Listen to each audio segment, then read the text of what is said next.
أسعد الله أوقاتكم بكل الخير والمودة، وأهلا وسهلا بكم في قناة عنقاء مغرب. حلقتنا اليوم بعنوان: يا مهدي، لم يتبقى من رحلة عذاباتك سوى هذا، وتفرح فرحا لا حزن بعده. الرجل الذي رباه الله سرا، الرحلة الخفية قبل قيام المهدي. قيل عن الإمام المهدي في كلام عجيب عميق يسحر الأذن ويدخل القلب بدون استئذان. قيل عنه: يلطمه الابتلاء لطمة الموجة العاتية، حين ذاك يحظى بتوبته وأوبته، ويحين ميقاته ويخرج من رق أوقاته. اعلم أيها الولي الرسول أن تصاريف الدهر وخذلان الأهل حالت دونك وبارقة الوصول، لكنك واصل سواء أقررت أو أدبرت، ومهما حالت الأحوال وحال الحول فأنت الصاحب المسؤول. نعلم أنك كلما وصلت انفصلت، وكلما انفصلت حصل الاستحاش وضجرت من كيد الأوباش. لا تقلق، فأنت محفوظ لك وعليك وبك. ضحك من ضحك وبكى من بكى، واعلم أنه لا يفلح كيد، ولا ترسم سيرك كنائس ولا أجراس. واعلم أن بني يعقوب كادوا ليوسف فلم يزده الكيد إلا قربا للمقياس. واعلم أن أهلك وصحبك وقرينك وقريبك وبعيدك حين اجتمعوا عليك إنما فصلوك عن الأحوال وزادوك قربا ودنوا من الحق وصاحب الباس. فهل تخشى هجرا وهاجر تركها إبراهيم في الخلاء، فأضحى معمورا وأينع بالعين وغدا حجر الساس؟ رويدك فغدك قريب، ولا يدرك سرك سوى ولي لبيب. اصدع حين تدنو، ولا تخشى لوم بعيد ولا حبيب.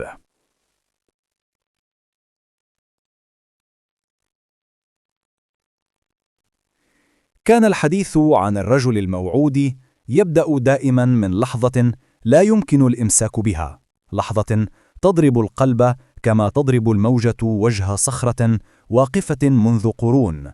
كل من اقترب من سره أدرك أن ابتلاءه ليس حادثا عابرا، بل ضربة تعيد ترتيب الداخل كما يعيد البحر ترتيب الرمل بعد كل مد.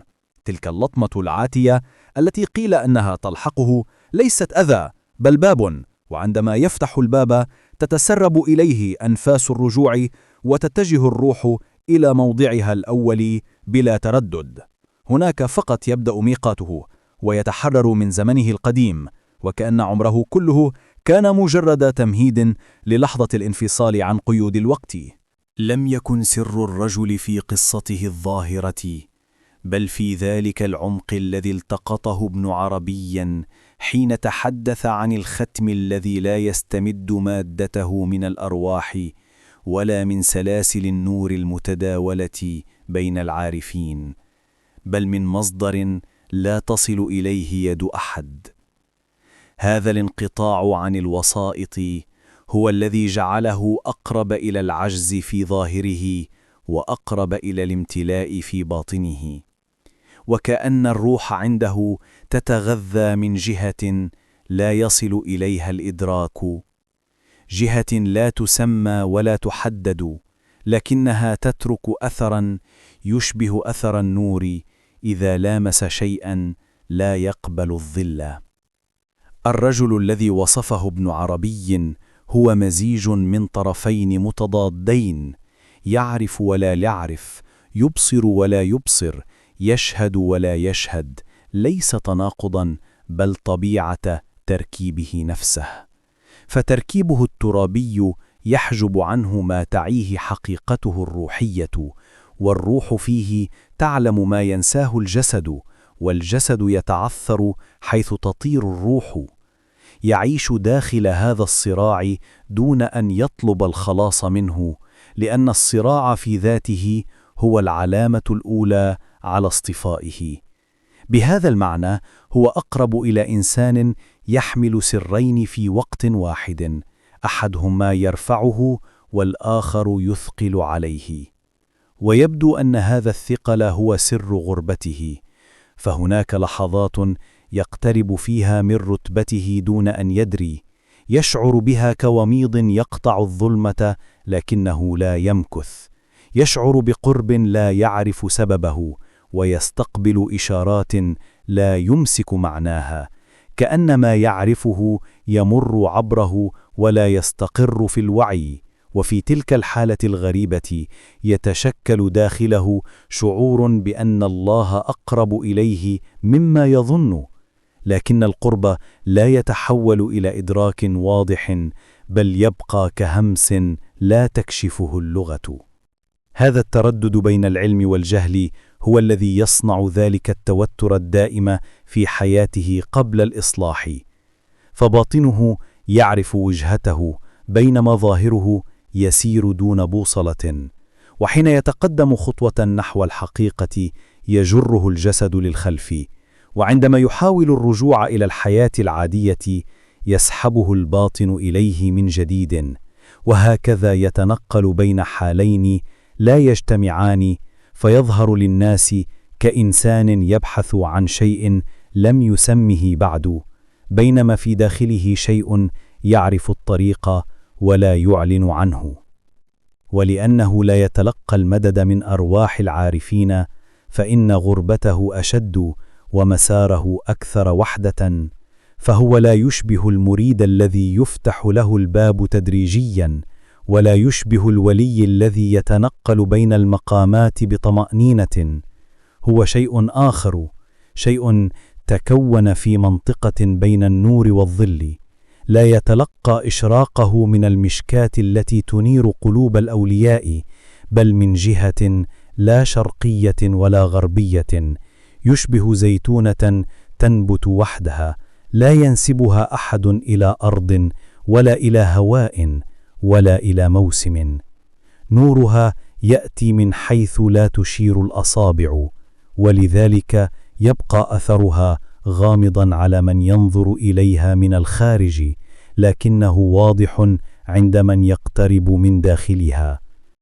هذا النور الداخلي الذي لا يعتمد على وساطة هو الذي سيظهر لاحقا عند لحظة الإصلاح، حين يكشف الغطاء ويتساوى علم الروح بعلم الجسد ويتوقف النزاع الداخلي. لكن قبل ذلك يبقى الرجل في مرحلة معتمة لا يراها إلا من تذوق معنى التضاد في نفسه، مرحلة تتجاور فيها المعرفة والضياع، يتصرف أحيانا كمن يعرف قدره ثم يعود كمن لا يعرف شيئا، يقترب من الله بقلب مشتعل ثم يشعر كأنه في أقصى أطراف البعد. هذه الحركة بين القرب والبعد ليست اضطرابا بل إعداد، وكأن الروح تعيد تشكيله ببطء، تهيئه ليوم تتساوى فيه جهاته الأربعة ويلتقي فيه الباطن بالظاهر. في ذلك اليوم لا يعود يرى نفسه كما كان، ولا يعود يهرب من صدى الحقيقة الذي كان يطارده. حينها فقط تتوقف الموجة عن اللطم، لا لأنها ضعفت بل لأنه صار قادرا على الوقوف أمامها دون أن يسقط.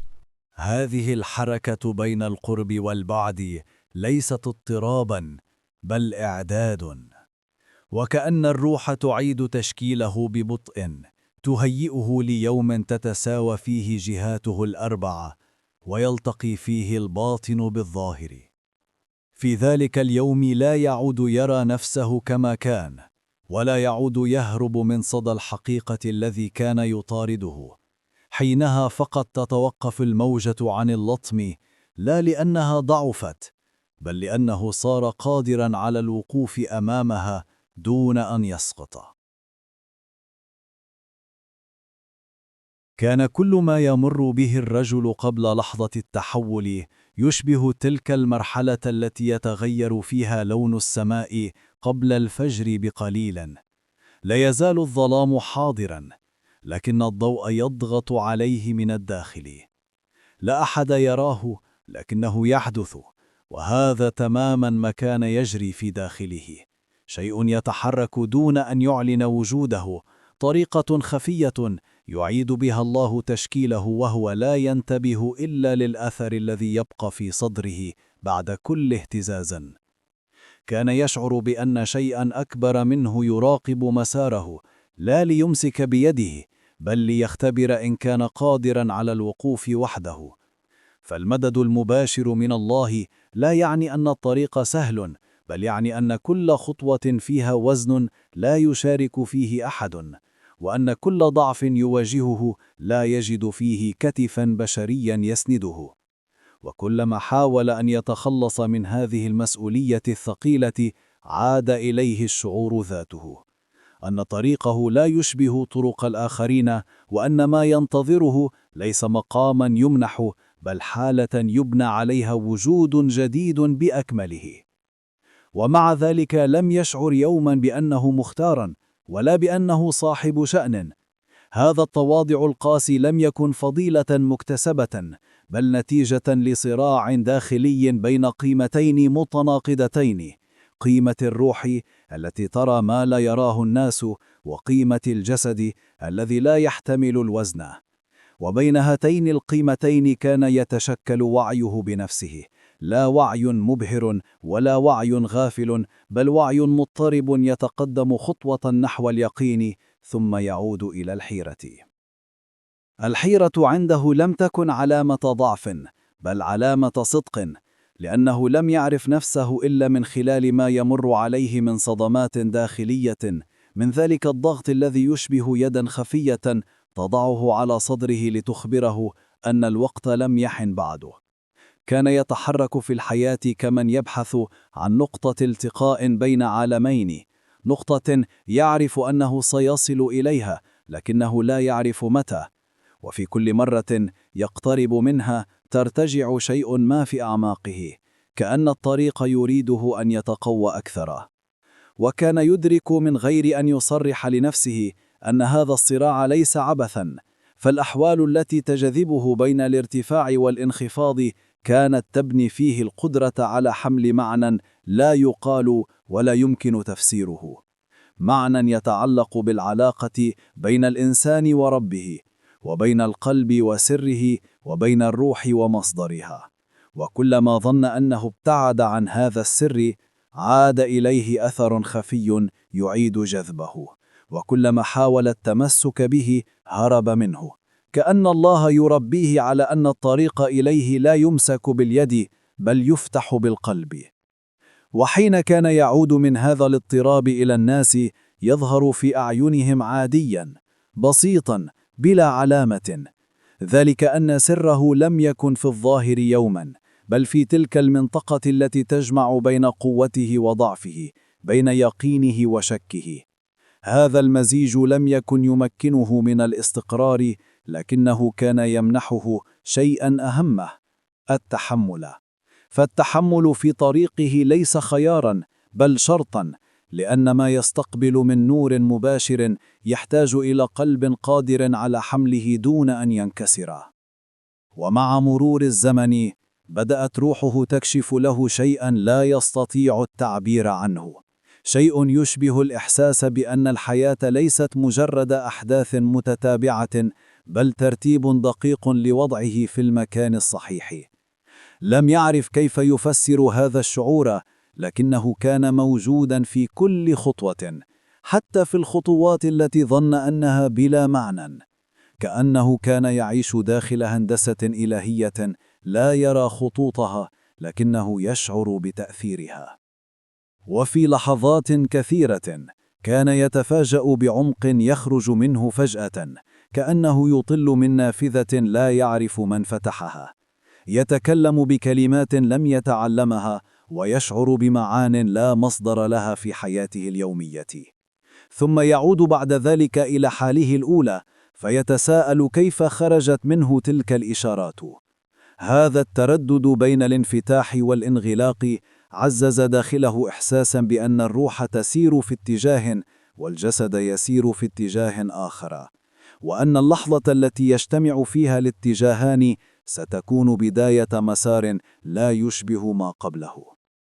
ومع كل هذا بقي الرجل صامتا، لا يكشف لأحد ما يشعر به، ولا يسمح للناس بدخول عالمه الداخلي. ليس غرورا ولا خوفا، بل لأن ما يعيشه لا يمكن قوله دون أن يفقد معناه. السر إذا خرج من القلب ضعف، وإن بقي فيه اشتد، وهكذا اشتدت تجربته رويدا رويدا حتى أصبحت حياته كلها قائمة على هذا الشد الخفي الذي لا يفهمه أحد. كان هناك دائما شيء ينتظره، شيء لا يعرف اسمه لكنه يشعر بثقله.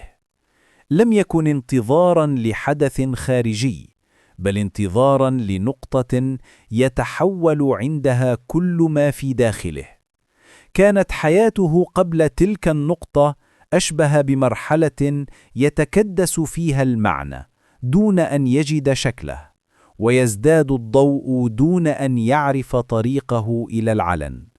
كأن الروح كانت تجمع ما ستحتاجه لاحقا، بينما الجسد في مكانه لا يدرك ما يحدث.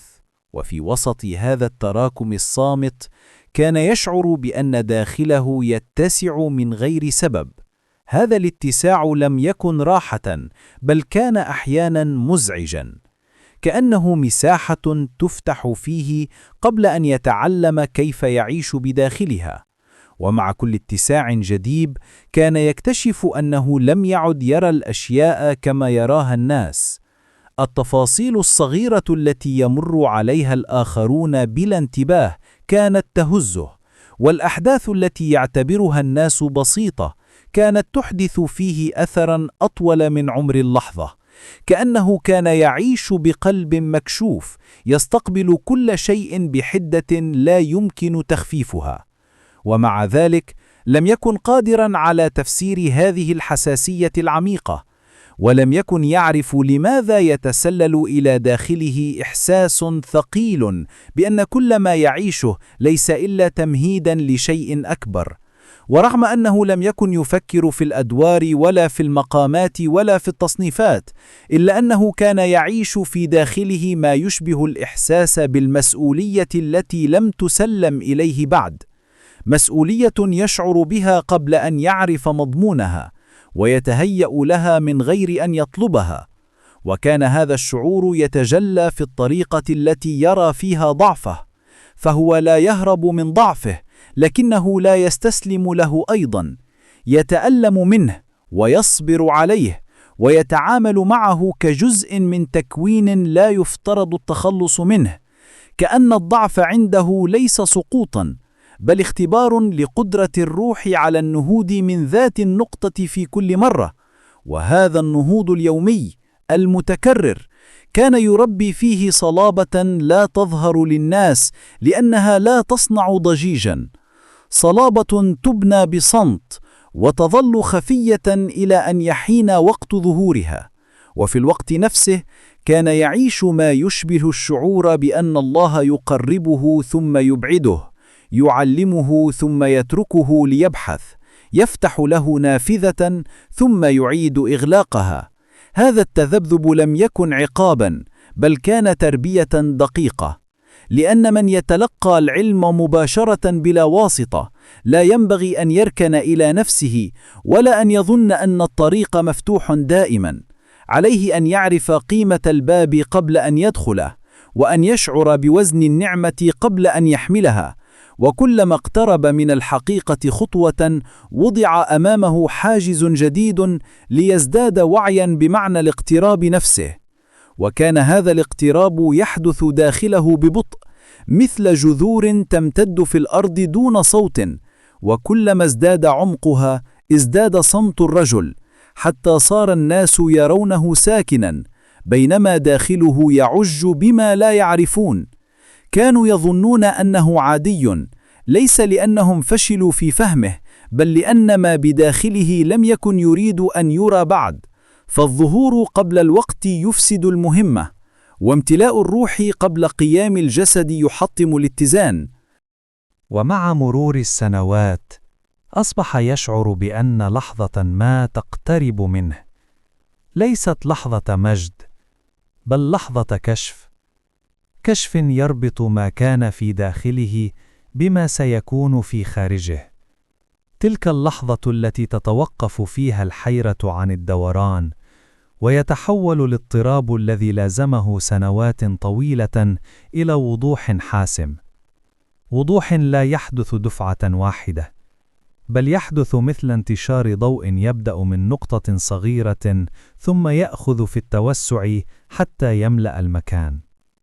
وعندما تصل تلك اللحظة، لن تكون انقلابا على حياته، بل امتدادا طبيعيا لكل ما مر به.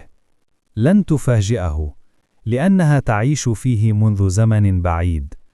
كل ما في الأمر أنها ستخرج من الداخل إلى السطح، وستلتقي فيه جهتان ظلتا متباعدتان: جهة الروح التي تعرف، وجهة الجسد الذي يجهل. وحين يتحدان، ينتهي زمن الازدواج ويبدأ زمن البصيرة. وفي ذلك الانتهاء ستسقط عنه أثقال سنوات من القلق والبحث، وتظهر مكانها قدرة جديدة، قدرة على النظر بثبات، وعلى فهم ما كان غامضا، وعلى حمل النور الذي لم يكن قادرا على حمله سابقا. وحين يحدث ذلك، لن يشعر بأنه تغير، بل سيشعر بأنه عاد إلى أصل كان ينتظره منذ البداية. وهكذا يفهم كل ما عاشه. لم يكن عشوائيا، ولا كان ألما بلا حكمة.